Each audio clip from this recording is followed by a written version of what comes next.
Now, members to take the oath or affirmation. Secretary General, please.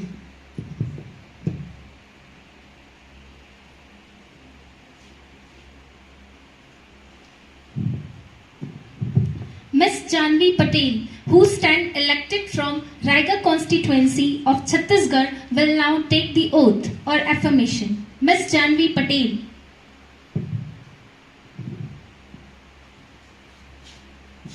Madam, do you want to take oath or affirmation? In which language would you like to take the oath?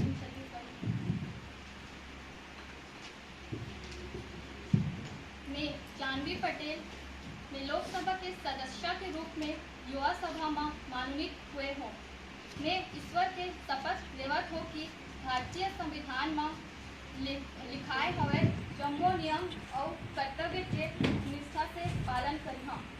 मैं भारत के अखंडता और एकता ला कायम रखत हुए अपन जम्मो कर्तव्य के निर्वहन ईमानदारी और निष्ठा से करी।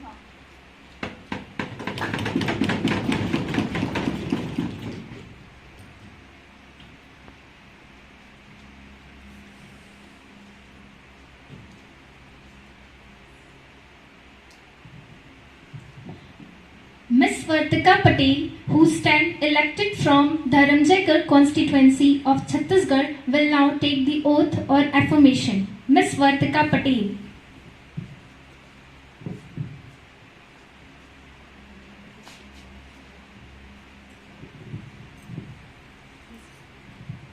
Madam, do you want to take oath or affirmation? In which language would you like to take the oath?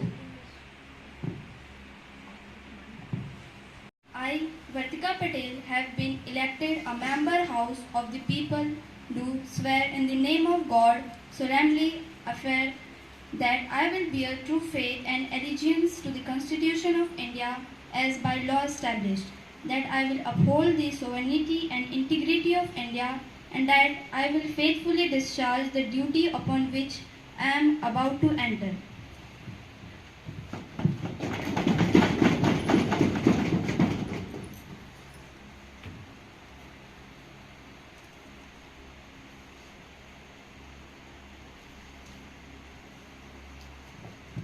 Ms. Ansika Jaiswal, who stand elected from Sarangarh constituency of Chhattisgarh, will now take the oath or affirmation. Ms. Anshika Jaiswal.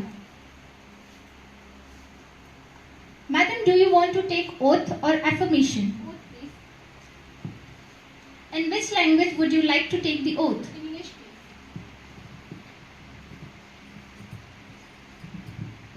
I, Anshika Jaiswal, have been elected a member of House of the People, do swear in the name of God, affirm that I will bear true faith and allegiance to the Constitution of India, as by law established, that I will uphold the sovereignty and integrity of India, and that I will faithfully discharge the duty upon which I am about to enter.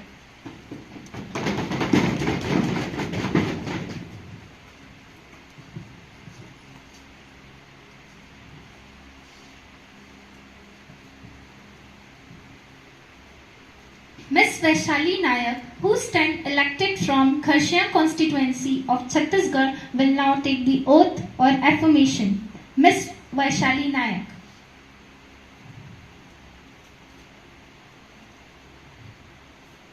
Madam, do you want to take oath or affirmation? oath please. In which language would you like to take the oath? In Hindi please.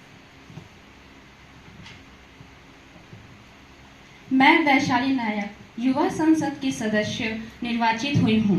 ईश्वर की शपथ लेती हूँ कि विधि द्वारा स्थापित भारत के संविधान के प्रति श्रद्धा रखूंगी, देश की प्रभुत्ता और एकता को बनाए रखूंगी तथा जिस पद को मैं ग्रहण करने वाली हूँ उसके कर्तव्य का श्रद्धापूर्वक निर्वाह करूंगी।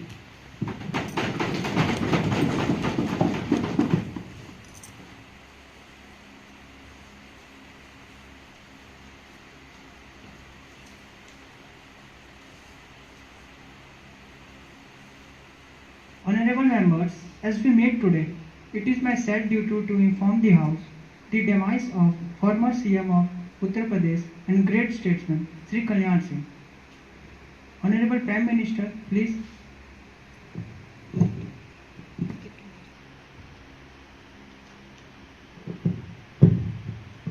Sir, I rise to pay my tributes to former Uttar Pradesh Chief Minister Kalyan Singh that his commitment, drive and sincerity towards resolving the Ayodhya issue was great source of strength for his party and others who eagerly waited to see the realization of their dream of Grand Ram Temple. His demise has left a huge void. His selfless personality will continue to inspire many generations of India as the most powerful BJP leader along with Atal Bihari Vajpayee ji in that era. I should like to extend my deep condolence to their family members.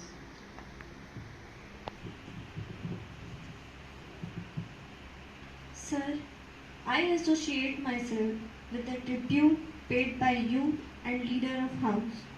I am saddened beyond words. Kalyan Singh ji, statesman, veteran administrator, grassroots level leader, and great human. He leaves beyond an indelible contribution towards the development of Uttar Pradesh. Generation to come will remain forever grateful to Kalyan Singh ji for his contribution towards India's cultural generation. We have lost a very good human being and kind soul. He will remain in heart always. I would like to associate myself and my party in sending our condolences to bereaved family members.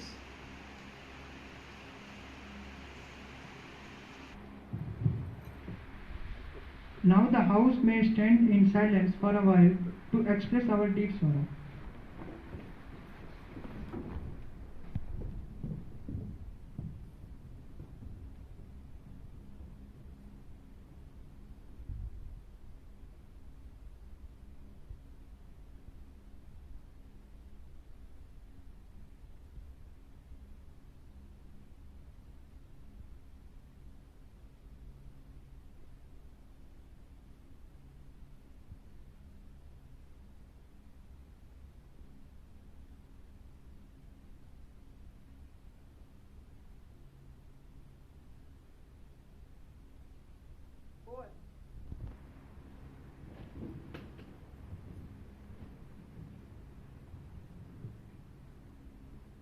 Now I request our Honorable Prime Minister to introduce the newly elected ministers.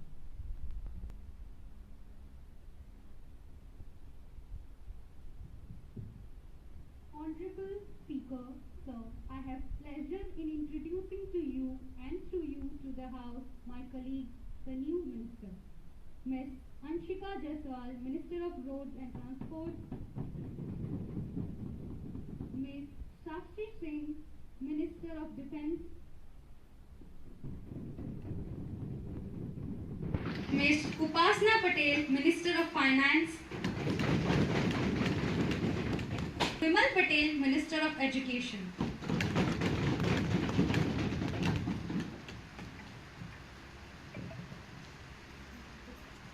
For which I would hereby invite Sri Yajnavalkya Sharma, Honorable Minister of Home Affairs.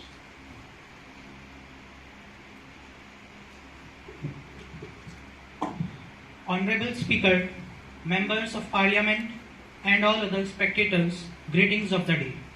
Today I, Yajnavalkya, the Home Minister, do hereby, with the nod of Speaker, will present Permanent Membership Bill 2021. The bill which seeks to have permanent membership for Indian nation at UNSC. There are many countries in the world which aspires to become permanent seat holder at UN Security Council. However, the most legitimate claims are of G4 nations, namely India, Japan, Germany, and Brazil. Even the world community largely favors the claim of G4 nations. Today, UNSC is the most powerful, significant organization dealing in the matter of global peace and stability and security. But today, this organization is burdened with critics for its inefficient representation of present-day world. The main problem originates from Article 23 of United Nations Charter, which clearly states that there shall be only 5 permanent members at UNSC and 10 terminating members. The 5 permanent members to be said are erstwhile USSR, present day Russia, United Kingdom, United States, France, and China.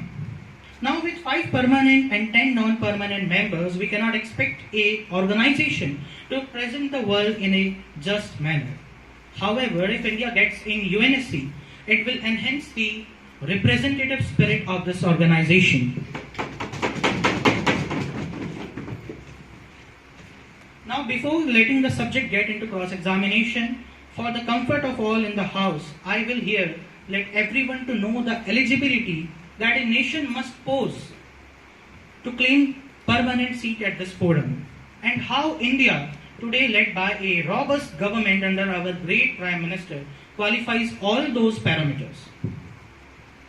A nation claiming so should be a major economic power. Today, India is world's fastest growing economy, contributing 6.77 significant percentages in the world GDP.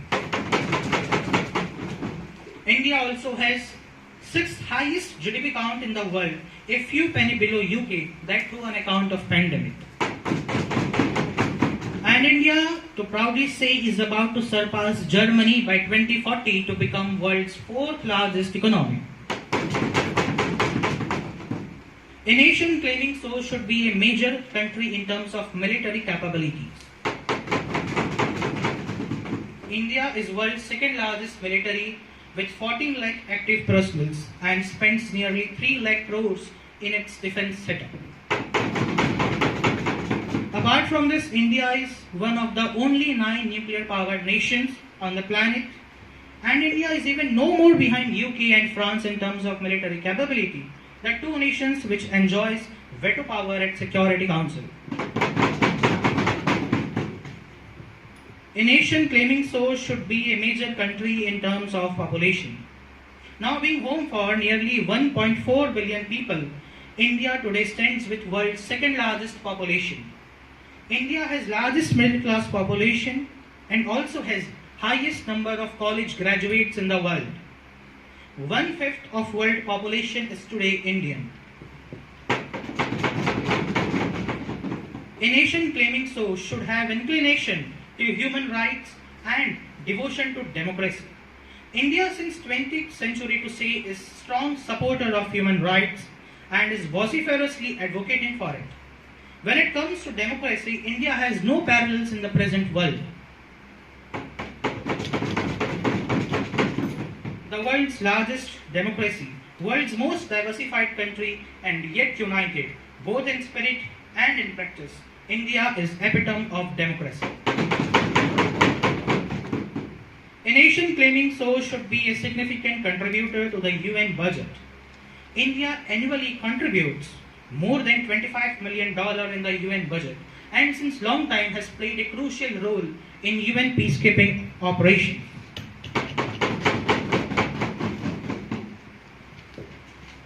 Now to focus on the need for India to have permanent seat at UNSC. There are plethora of recent developments both in the region and beyond, amidst which India finds it necessary to have a permanent say at Security Council. In this wake of recent progress, many countries from Asia, Africa, Latin America, and major powers like USA, UK, France, all these nations have favored India's claim for permanent seat. To enlist few recent happenings adding to the need for permanent membership of India are increasing terrorist penetration threats near line of control the Pakistan border, tensions along line of actual control near the region of Pangong Tso with Chinese troops, and construction and arms accumulation activities by PLA near LAC.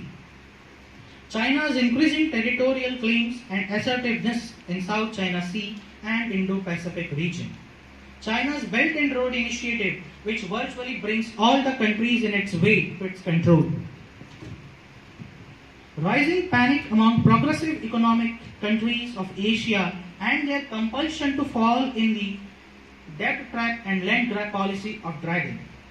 And the biggest development, the turmoil in Afghanistan, a war-torn nation where Taliban has formed government which comprises several UN designated most wanted terrorists as ministers in portfolios. There are enormous possibilities of anti-Indian terrorist activities getting sheltered here, and this has threatened not only regional peace and stability too. Terrorist organizations like Lashkar-e-Taiba, Jaish-e-Mohammed, Indian Mujahideen and Al-Qaeda are taking open asylum in Afghanistan under Taliban's patronage. There is just an obvious apprehension of Afghanistan being used as a terror launchpad. A already ramshackle nation, Pakistan, the neighbor of India, is playing puppet games in Afghan politics and is tying many secret knots with Taliban, some of which, in fact many of which, are anti-Indian. And Dragon Economy's work of aiding terrorist regime of Taliban with monetary assistance also adds fuel to fire.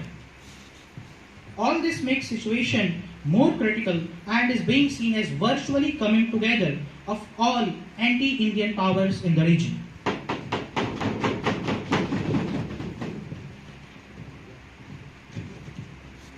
In these conditions of tyranny and turmoil, now the world community is looking towards India to take the lead role in ensuring regional peace and stability, maritime security, rule-based international order and determination to human rights.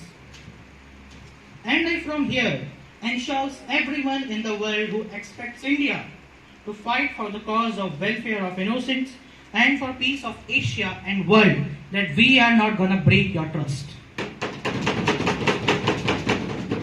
India is a nation which believes in the concept of Vasudhaiva Kutumbakam, is now set to safeguard the peace of the region and to set the world and to set the region on next gear of growth. India will stand as a wall against the malified motives of autocratic regimes. And the first step in this direction will be the passing of Permanent Membership Bill 2021.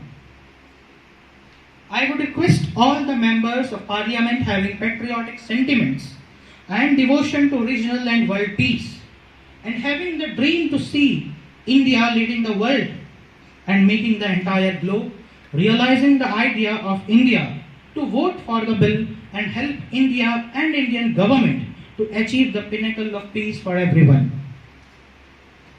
I do hereby request the Speaker to initiate a motion of voting to pass the just and obvious Permanent Membership Bill 2021. Thank you. Request Honorable Rana Goyal from the opposition to enter the motion.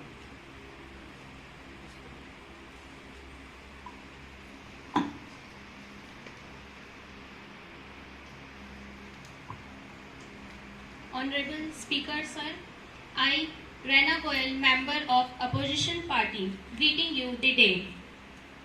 According to me, the ruling has just went through the pros of the fact and not the cons. Every concept has both pros and cons, and I think cons should be focused more because it is a matter of nation peace. Let us see how ruling party will eradicate these cons like. R is the nation pillar on the principle of peace and non-violence and no policy of no first use aggression. Then what is here the need to get permanent commission in pro-military and aggressive organization like United Nations of Security Council? Ours is a nation pillared on non-violence and policy of no first use of aggression. Then what is the need of permanent membership at pro-military and aggressive organization like UNSC? This is the question asked. First of all, pro-military and aggressive are not the terms to be used in the context with UNSC. This is very unfortunate to see the opposition using such words for UNSC especially. It seems as if the opposition has not done their homework because today they do not know for what UNSC stands in the world. And Honorable Speaker, I feel it's my duty to make this opposition understand for what UNSC stands today in the world. Today, UNSC stands to establish global peace and stability. It acts for non-violence and aversion from any kind of act of aggression throughout the globe. It works to minimize conflicts and to save the world and coming generations from the destructions that a war may lead to. Now, this is what the UNSC does. And if ours is a nation pillared on principle of non-violence, peace, and no first use of aggression policy, then today it is very necessary and obvious for our nation, India, to be a permanent seat holder at Security Council. Thank you. Any further query from opposition?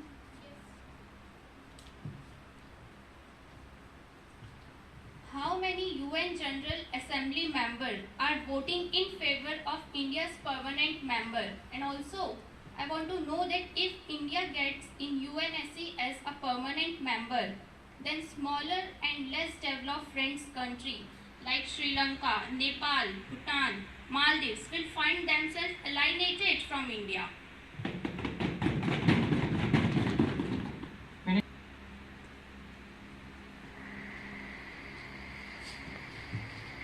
In recent years, definitely, the popularity of India in the world stage has risen enormously.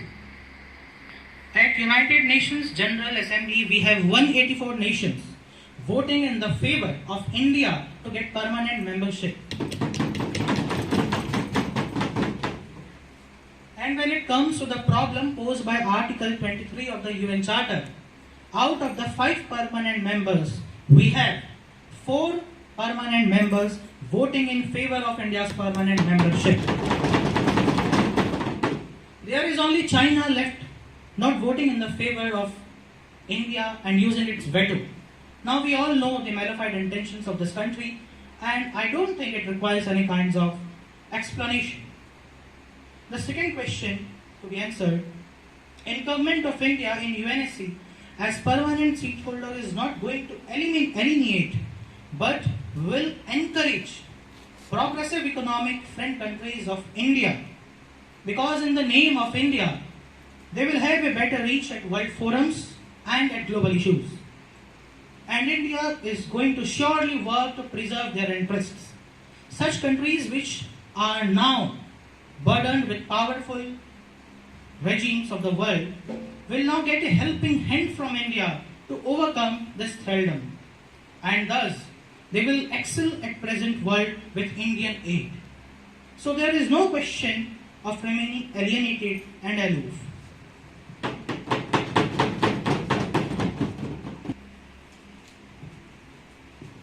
Next one I would like to ask, India's permanent inclusion in UNSC will be seen as threat to Chinese interests, and a panic will be there on Dragon, which could use immediate aggression against India.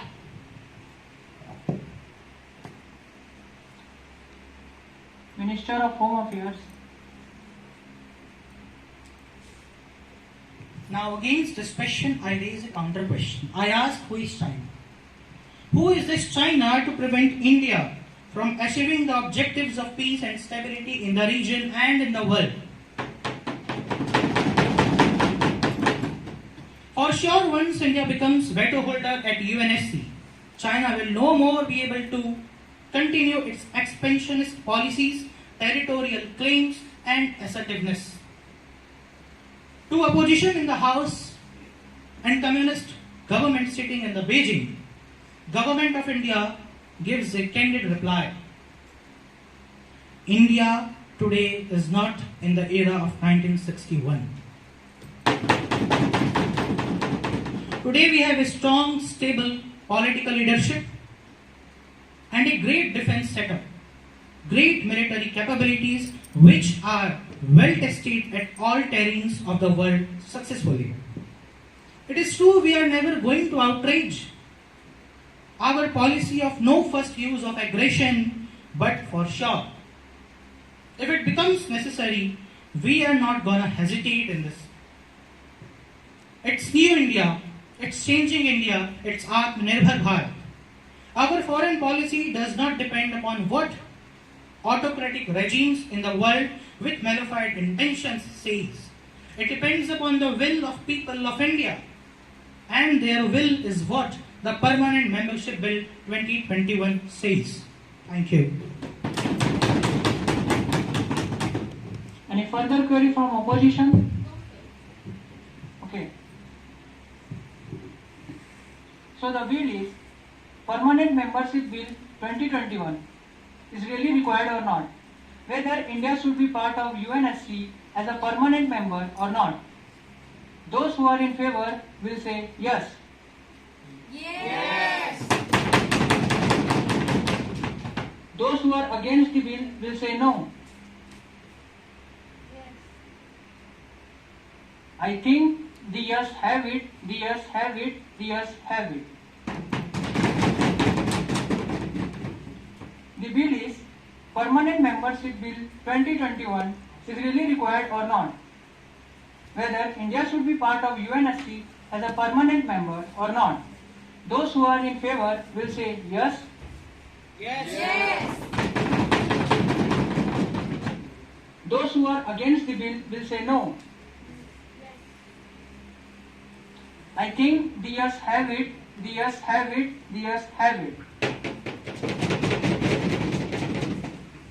The bill is Permanent Membership Bill 2021 is really required or not? Whether India should be part of UNSC as a permanent member or not? Those who are in favor will say yes. Yes. Those who are against the bill, I think the yes have it, the yes have it, the yes have it. The bill has been passed. Now I hereby invite Minister of Science and Technology, Ms. Muskan Patel, to address the House.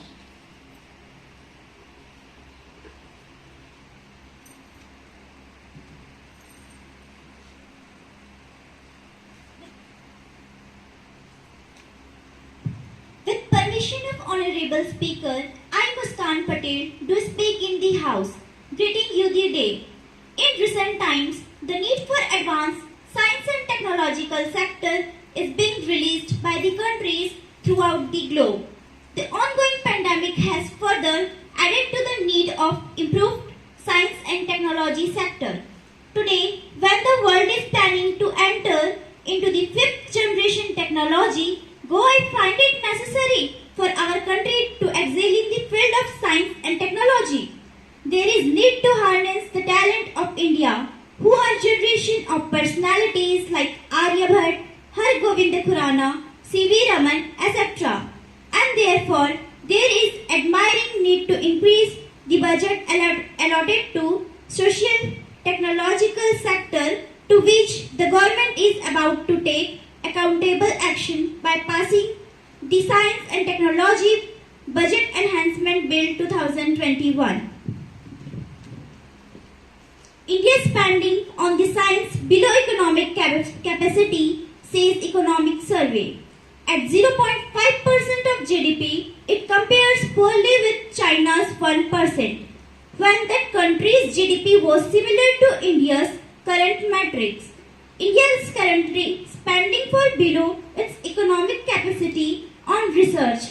According to a chapter in Economic Survey, India spent only 0.5% of its gross domestic product on research and development in 2015. In comparison, China and the US spent 1% and 2.5% when their GDP were similar to that of India. Currently, China's GDP is 5 times and the US about 8 times that of India. At this rate, India would barely reach 1% of GDP by the time it becomes as rich as the USA, the survey noted. This is the first time the annual survey of the economic marked a dedicated chapter on the state of science and technology in India with Chief Economic Advisor Arvind Subramanian stressing that India needed to work hard to improve its output. For the first time, we have a chapter on science and technology needs a big push. We need to increase the R&D and perhaps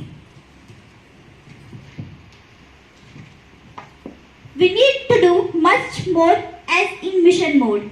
It's also very important to have scientific temper on the debate and opinions without religious optimism, he said at the press conference discussing highlights of the survey. In the last 2 decades, India had improved its output of scientific publication and was currently 6th in the world. However, quality India was still woefully short.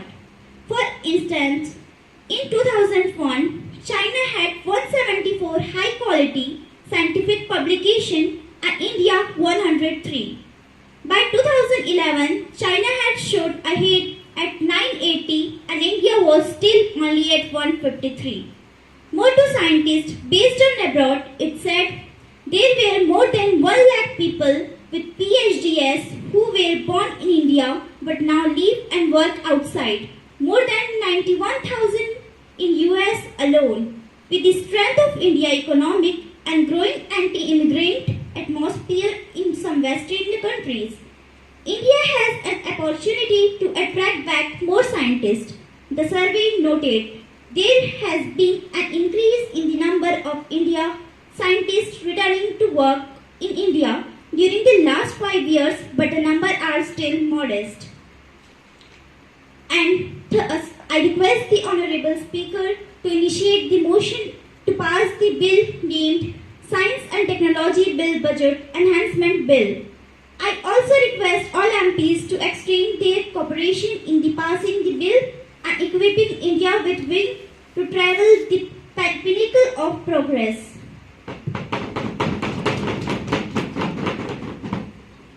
Now I request Ms. Janvi Patel from opposition to enter the motion. Honorable Speaker, sir, I, Janvi Patel, member of opposition party, have a question from Minister of Science and Technology. My question is, the pandemic has already caused great chasm in the economy, and also government's funds have been steadily declining. In this situation of credit crisis, increasing funds for science and technology will only worsen in this matter. Is it what the government wants?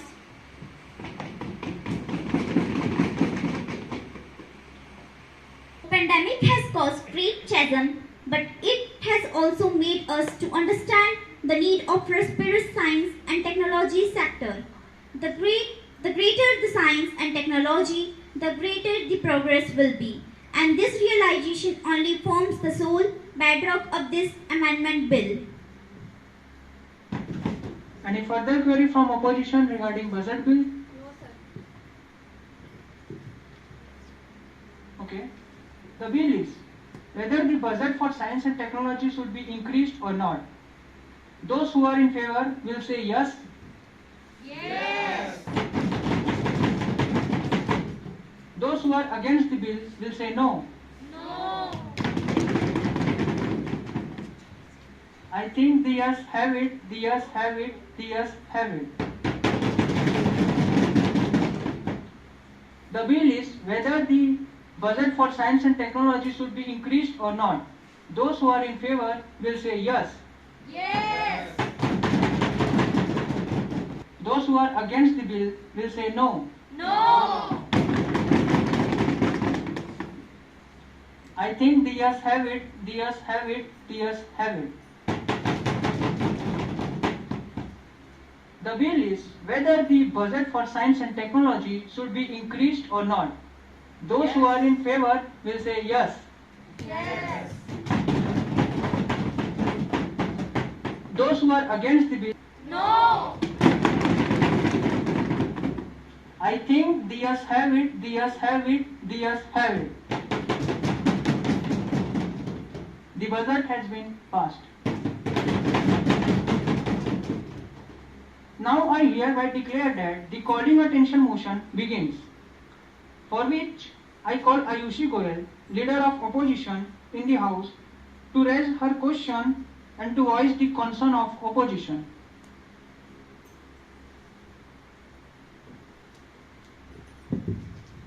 Honorable Speaker, sir, I, Ayushi Goyal, opposition party leader, greeting you the day. As we are all aware about the new farm bill has made farmers protest in India's national capital. This has created quite a flutter globally too. It seems the government is not known to the fact that India has been agrarian society for so long, and government should try to pass the bill which farmers are too in favor. If the bill is literally in favor of farmers, why are farmers protesting since the bill got passed? The main concern of farmers are the farm bill may good for them for some years, like 4 days of moonlight. But after 1 to 2 years of implementation, the law may convert it into darkness. The number 2 concern, the protest and aggression of farmers show they aren't happy with the bill, but still their voice isn't falling in government's deep ear. According to me, it is unnecessary to pass the bill if the farmers only aren't in favor. Today, on behalf of farmers, my question to government are, particularly if we talk about states like Punjab and Haryana, there are almost 48,000 Arthiyas. What action will be taken for the employment of Arthiyas?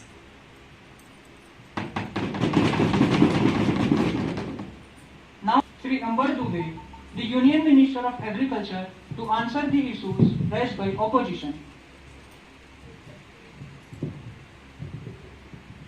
Honorable Speaker Sir, Member of Parliament and respected spectators, I, Ambar Dubey, Agriculture Minister of India, would kindly like to make our opposition leader understand that our this step in agriculture is to reform our whole agriculture system, which will undoubtedly lead to development of India more progressively and rapidly than before. And why do farmers are protesting, you ask? They are protesting just because of misinformation and misguidance that opposition party has spread. We have changed nothing than before. The farmers are still having the option to sell at MSP, at APMC, wherever they want, or they can sell at the corporate level, wherever they can find, he or she can find highly profitable. And this is farmer against. If we started considering average Indian citizen opinion, then our country will be in chaos. It is our duty to do the wisest and smartest to our country. Thank you. Any further query from opposition?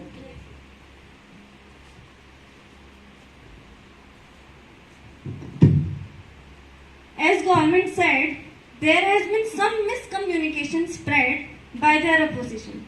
I totally deny their thoughts and thinking.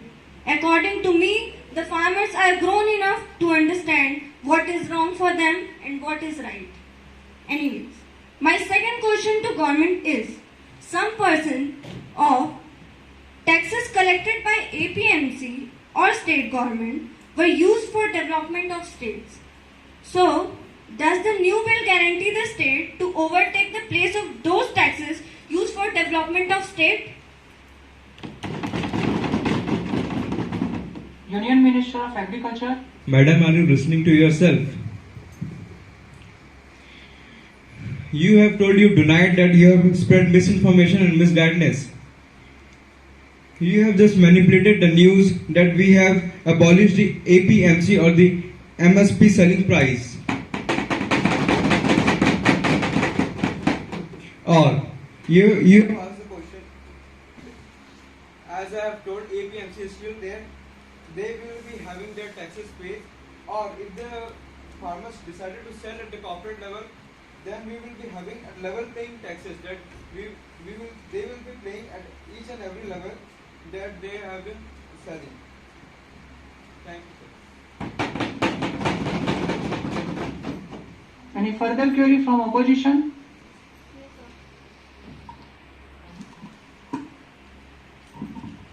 So, monopoly and try to decrease the MSP. MSP is still there. The farmer will be selling at MSP if they want, and if the private trade establish monopoly, it will have nothing to concern with the farmers, because we have a highly demands of agriculture products all over the India and in fact globally also. And second of the questions, can you please repeat it? What if private traders establish their monopoly and try to decrease the MSP? So thank you. If they, as I have told, it will not be happening. The MSP cannot be decreased, and if they decrease, we have APMC still there. Then farmer will still be having the option to sell at the APMC at the minimum support price. Thank you.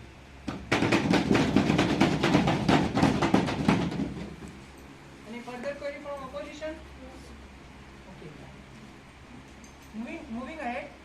Now I request Member Minister of Road and Transport, Ms. Anshika Jaiswal, to present her portfolio.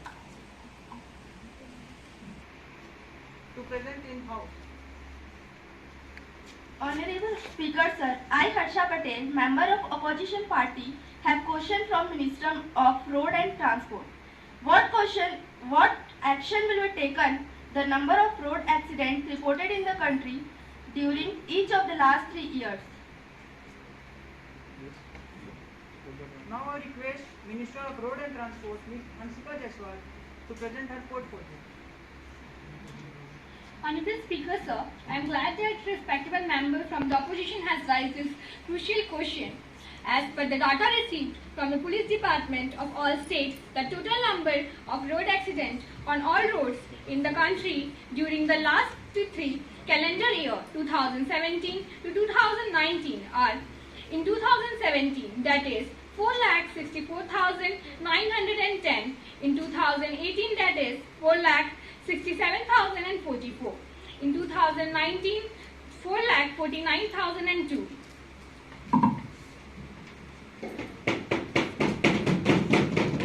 Opposition wants any further information? Yes. Whether any comparative study has been conducted with regard to the pattern of road accidents reported in the developed and developing countries, and if so, the details therefore. Road and Transport. A comparison of selected indicators published in World Road Statistics 2018 of International Road Federation has been undertaken within the objective of positioning India vice versa other countries in terms of road accidents and corresponding numbers of persons killed, injured rate per lakh people. India ranked third in terms of total accidents across 199 countries as reported in the World Road Statistics 2018. India incidence of accidents is 36 per lakh people, which is much less than that of many developed and developing countries like USA, Japan, Turkey. Any further query from opposition? Now I request Union Minister of Finance, Ms. Upasana Patel, to present her portfolio in House. Honorable Speaker Sir, I present the budget for the year 2021-22. The preparation for the budget is undertaken in the circumstances like never done before. We knew calamities that have affected our country or a region within a country with our country. We have endorsed with COVID-19. The Pradhan Mantri announced Pradhan Mantri Garib Kalyan Yojana valued at 2.76 lakh crore that provide free food grains to 800 million people, free cooking gas for 18 million families for month, and cash directly to the farmers over 400 million, women, elders and poor. In May 2020, government announced the Atmanirbhar Bharat package to sustain the recovery further. Package to sustain into the year to roll out 2 more Atma Bharat package in this scheme. We have supported in the industries in order to stand their feet. The education sector was allotted rupees 93,847 for the education. an increase over 10% from the previous budget allotted, while rupees 37,000 crore for be allotted for higher education and an amount of rupees 56,000 crore has been marketed to school education. To maintain the gap, government has eased FRBM Act in order to spend more recovery and job creation. Thank you.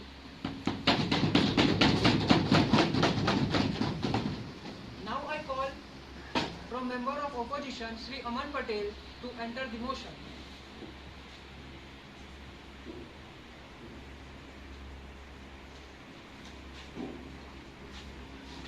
Honorable Speaker Sir, my question for Finance Minister is, why did the Finance Minister took a decision of privatizing the government bank?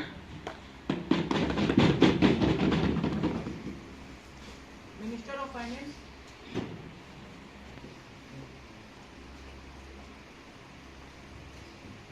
Bank plays the role of blood for our Indian economy. And when it comes to disinvestment of all such banks, yes, the privatization affects a lot. But at the same time, we all know that private sector always aims to make their best, and our finance minister is such a sharp, intelligent woman that she did examine the better remains that we can see the handing these banks to private hands. As our economy has slowed down its greatest extent, privatization will play the greater role here. As they aim at making maximization profit, they will run the banks in more better way.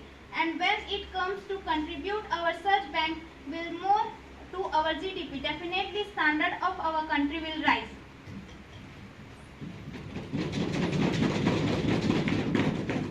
Any further query from opposition regarding finance? Yes, sir. What do you think the investment made on the education system as per the finance budget declared in the past year is actually done? Minister of Finance. The finance budget declared for education system is fair enough.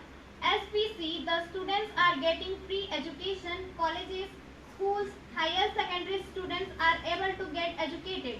At the same time, midday meal for pre-primary school going students, cycles, books, uniforms, everything is given them in today's.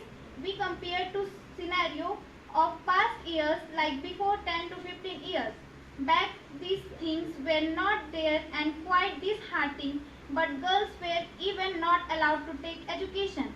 But now due to some government schools and government colleges, they are getting education. Any further query from opposition? No, sir. Okay. Moving ahead, now I request Ms. Sakshi Patel, Minister of Defence, to present her portfolio in House.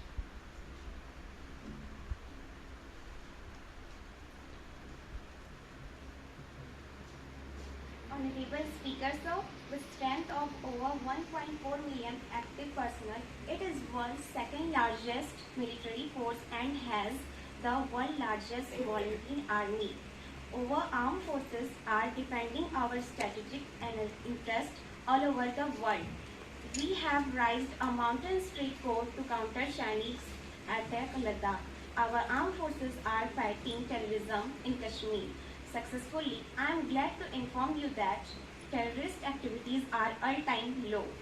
We have purchased latest military weapons to make our forces strong, like Rafale jet for Air Force, Scorpion submarine for Navy. We are increasing defense production capacity under Raksha Udyog Ratna program. Our missile program is best in the world. We can stop enemy missiles under missile defense program.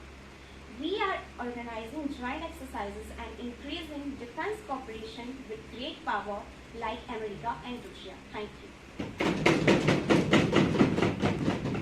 Now I call Siddharth Dubey from opposition to enter the motion.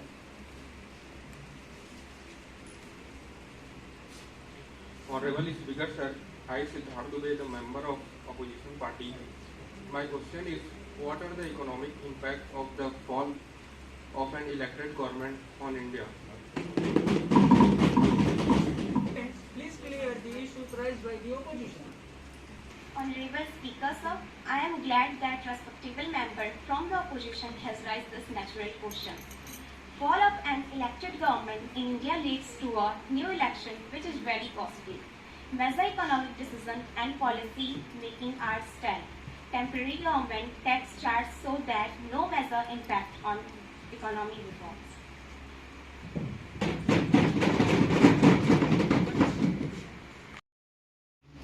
Honorable Speaker, sir, the completed project will be used by Afghan people and Taliban to ask for Indian help in order to finish the rest of the project. Thank you.